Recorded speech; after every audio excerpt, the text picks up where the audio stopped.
नमस्कार।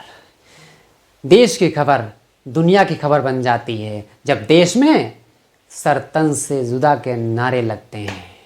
बार बार एक जैसी ही भाषा बोलना, बार बार एक जैसी ही लाइनें बोलना पका देती हैं लोगों को। मैं थक गया ये लाइनें देख देख कर, लेकिन ये लोग बोल बोल कर नहीं थके। ये बोल बोल कर ही मुसलमानों से लोगों का विश्वास उठ चुका है। भारत ही नहीं, पूरी दुनिया में विश्वास उठ गया है, क्योंकि ये लोग भरोसे के काबिल नहीं हैं। ये कट्टरपंथी और इनके आसपास के मूढ़ बुद्धि लोग, जो मदरसा छाप लोग, जो इनके साथ नारा लगाने लोग चलते हैं, ये सब मूढ़ बुद्धि हैं। ये पीछे तो चल देते हैं मुल्ला मौलानाओं के, लेकिन सवाल ये उठता है, क्या ये सही है? अरे तुम और करो, और नारे लगाओ, और तेजी से नारे लगाओ, और तोड़ फोड़ दंगा फसाद जो करना है कर डालो, लेकिन इसके बाद मुसलमानों की हालत ऐसी होगी कि दुनिया में जैसे म्यांमार से रोहिंग्याओं को भगाया गया, पूरी दुनिया से एक ऐसी लहर उठेगी कि मुसलमानों को सोचना पड़ेगा कि कौन से कर्म किए थे ऐसे कि 72 हूरें तो नहीं मिली, लेकिन ये नर्क कहाँ से मिल गया, ये जहन्नुम कहाँ से मिल गया। ये बार बार एक जैसी ही लाइनें बोल बोल कर डराने की कोशिश मत करो। दुनिया डर नहीं रही है, तरीका खोज रही है कैसे निपटा जाए, क्योंकि ये जो मानसिकता है मरने और मारने की, ये पूरी दुनिया को एक संदेश देती है। उसी की तैयारी लोग कर रहे हैं। पूरी दुनिया की बड़ी बड़ी सरकारें, बड़े बड़े देश सब इसी काम पे लगे हुए हैं। मुसलमान लाख कोशिश करें, लेकिन कुछ देशों ने बीड़ा उठा रखा है जड़ें हिलाने की, और जड़ें हिलना शुरू हो चुकी हैं। चाइना जो मुसलमानों की खोपड़ी पे पैर रखकर हमेशा तांडव करता है, और किसी भी मुसलमान देश की हिम्मत नहीं है कि चाइना के खिलाफ बोल सके। पता है वो मुसलमान देश की जड़ ही हिला देगा। भारत भी उसी रास्ते पर धीमे धीमे बढ़ने की कोशिश कर रहा है। ये सोचते हैं हम डरा देंगे ऐसी ही बातें बोल बोल कर, लेकिन डर नहीं, ये लोगों को जगा रहे हैं कि जाग जाओ, हम बहुत खतरनाक हैं, हम भेड़िए हैं। ये अपनी भेड़िया पना दिखा रहे हैं, लेकिन जो हिंदू समाज है वो भेड़ियों से निपटना जानता है, क्योंकि हिंदू समाज शेर वाला काम करता है, बोलता नहीं है, 10 कदम पीछे भी खींच लेता है, लेकिन वार ऐसा करता है कि एक ही वार में काम तमाम हो जाता है। बार बार मत सोचो कि डरा दोगे। ये जो पैगंबर के नाम पर पूरी दुनिया में विरोध प्रदर्शन होते हैं, तोड़ फोड़ होती है, दंगा फसाद होते हैं, नारे लगते हैं सर तन से जुदा के, यही कारण है इनको बदनाम करने के लिए, इनकी पैरों तले जमीन खींचने के लिए। ये जो लोग पैगंबर के नाम पे ये सब करते हैं, उन्हीं पैगंबर के सगे नहीं हुए तो हमारे आपके क्या होंगे, क्योंकि ये लोग अपने ही पैगंबर के परिवार को गला काट के मार डाला, पैगंबर की बेटी को मारा, पैगंबर के दामाद को मारा, पैगंबर के नवासों को मारा। इस्लाम की शुरुआत से ही मार काट इनके एक धर्म का हिस्सा बन गया, जिसे मजहब बोलते हैं, मजहब का हिस्सा बन गया।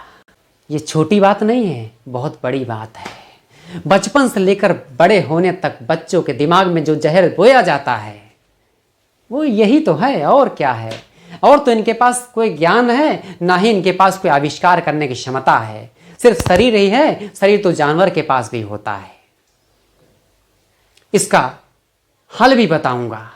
हल क्या है? हल ये है कि सारे मुस्लिम समाज को, जो जागरूक लोग हैं, उन्हें एक अपनी एक अलग सभा बनानी चाहिए, एक अलग बैठक करनी चाहिए, उसमें अपनी किताबों को निरीक्षण करना चाहिए। किताबों को पढ़कर ये समझना चाहिए कि उन्हें क्या क्या चीज़ें रखनी है, क्या नहीं रखनी है, फिर कहें कि ये मेरे पैगंबर की असली कहानी है। इस कहानी को अगर किसी ने बोला तो कोई गलत नहीं है, लेकिन अगर इस कहानी के खिलाफ बोला तो हम बोलेंगे अपनी कहानी छिपा क्यों रहे हो? कौन सा राज है जो 1400 सालों से छिपाया जा रहा है? कोई आवाज उठाता है तो उसको दबाने की कोशिश की जाती है। कौन सा राज है? इस राज से पर्दा उठाने की जरूरत है। इन किताबों में ऐसा खतरनाक आतंकवादी बनाने वाली मशीनरी क्यों छपी हुई है, क्यों लिखी हुई है? आखिर कौन सी कट्टरपंथी विचारधारा थी जिसकी वजह से इन किताबों में ऐसा लिखा गया है?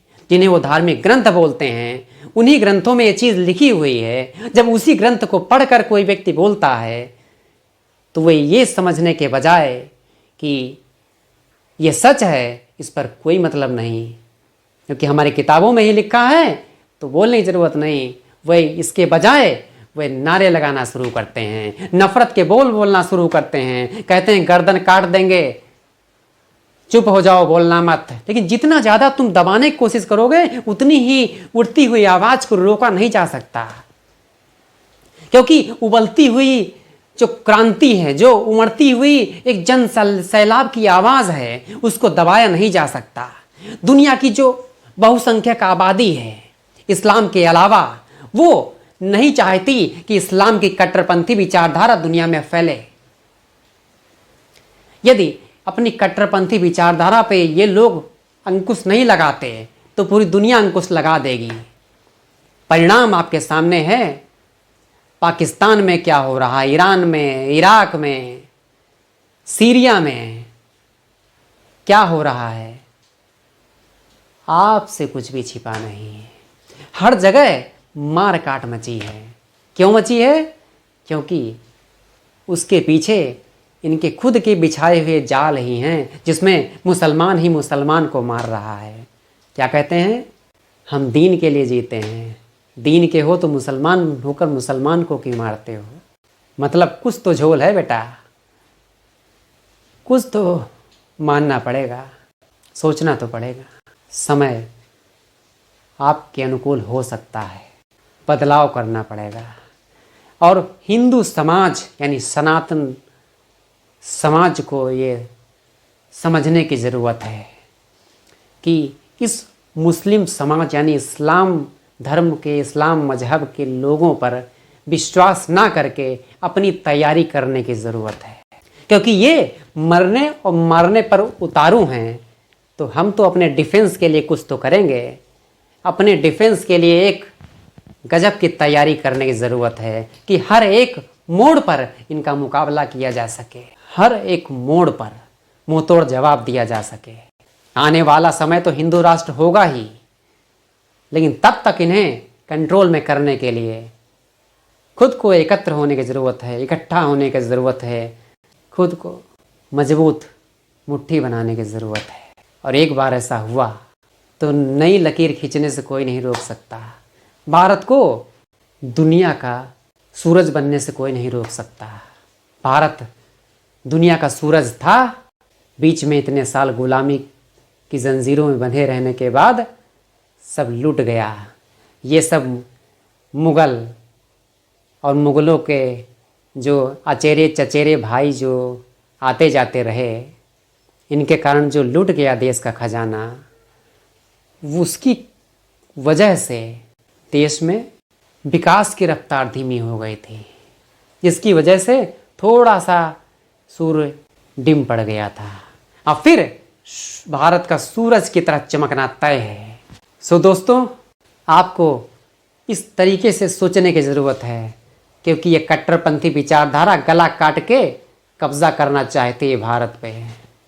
हमें तो भारत से लेना देना है, दुनिया बाद में आएगी, पहले तो अपने अंदर ही लड़ाई करने की ज़रूरत है, अंदर ही टकराने की ज़रूरत है, तब जाके हम दुनिया जीत पाएंगे। घर के अंदर जो जीत गया, बाहर जीतने की संभावनाएं बढ़ जाती हैं। सो फ्रेंड्स, मिलते हैं नेक्स्ट वीडियो में।